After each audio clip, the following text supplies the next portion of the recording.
जय विशेष सबैजनालाई फेरि पनि सन्चै हुनुहुन्छ? आमेन। यहाँ आराधना अगुवा लेखेको छ, मेरो अगुवा चाहिँ प्रभु येशू हुनुहुन्छ। आमेन। हाम्रो सबैको अगुवा चाहिँ प्रभु येशू हुनुहुन्छ नि। आमेन। ओके, हामी एउटाले अर्कोलाई भनौँ न, म आराधना गर्न आएको छु, म परमेश्वरलाई आराधना गर्न आएको छु भने तपाईँको साथी आराधना गर्न। आमेन।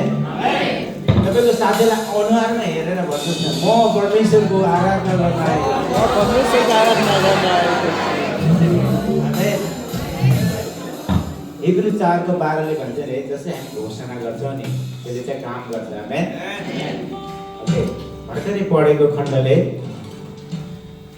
परमेश्वरमा भरोसा राख्नेले चाहिँ सियोन पर्वत चाहिँ होइन स्थिर छन् भनेर भन्छ है। त्यो कारणले गर्दा तपाईँ र मेरो भरोसा कुनै संसारको थोकमाथि राखेको भरोसा जस्तो होइन, यो स्वर्ग परमेश्वरमा राखिने भरोसा हो।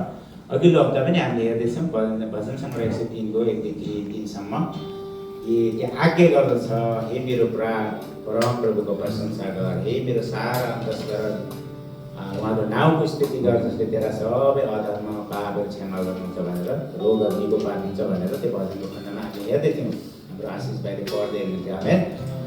हामी आँखा बन्द गरौँ सबैजनाले। म प्रार्थना गर्न चाहन्छु किनभने हामी यतिखेर जीवित परमेश्वरको उपस्थितिमा, स्वर्गको परमेश्वरको उपस्थितिमा जान्छौँ र प्रार्थना गर्दछु, प्रभु हामी जुन मरणशील शरीरमा छौँ, पाप स्वभावले भरिपूर्ण शरीरमा छौँ, यो जगतमा छौँ र पनि त्यो महापवित्र स्थानमा ख्रीष्ट येशूको रगत लिएर, त्यो जिउँदो बलिदानको रगत लिएर प्रभु हामी समय हाम्रो योग्यता र सामर्थ्यले होइन तर तपाईँ परमेश्वरको सामर्थ्यमा, पवित्र आत्माको सामर्थ्यमा हामी तपाईँको नाममा उभिएका छौँ।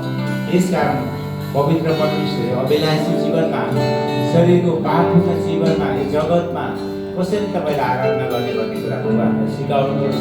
किनभने हाम्रो ओठ चिप्लो जो अशुद्ध र अपवित्र छ, सधैँ हामी अशुद्ध र अपवित्र पार्दछौँ। तर जो हुन्छौँ, जे हुन्छ तपाईँको अनुग्रह र सामर्थ्य, तपाईँको पवित्र आत्माको शक्ति, हालेलुया, हामी दुर्बल मानिसहरूलाई, कमजोर मानिसहरूलाई शक्तिशाली बनाउने, अपवित्र अशुद्ध जातिहरूलाई सिद्ध र शुद्ध बनाउने तपाईँ हुनुहुन्छ। हालेलुया। त्यसैले हामी प्रार्थना गर्दछौँ तपाईँको जुन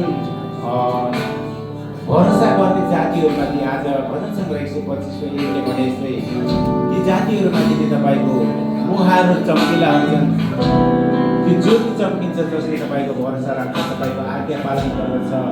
यो विश्व संसारमा तपाईँको भरोसा राख्नेको तपाईँ निश्चय निराश हुनुहुन्न परमेश्वर। हालेलुया। ओ पवित्र, धन्यवाद धन्यवाद। आजको कुरा सजिला छ, त्यसकारण हामी एउटै स्वरमा हातहरू उचाल्दै, तालीहरू बजाउँदै हाम्रा प्रेमी परमेश्वर, स्वर्गका परमेश्वरलाई आराधना गर्नुहुन्छ। उहाँको भलो हुनुहुन्छ, भन्छ एक प्रकारको एकले भनेपछि उहाँ चाहिँ भलो र करुणामय हुनुहुन्छ, उहाँ जो दयालु हुनुहुन्छ। हालेलुया। सर्वशक्तिमान प्रभु, इजरायलका परमेश्वर, हालेलुया। शान्तिमा ओ प्रभु, उहाँमा भरोसा राखिएको हामी शान्तिमा रहन्छौँ। भरोसा र शान्ति साथले गर्दछ।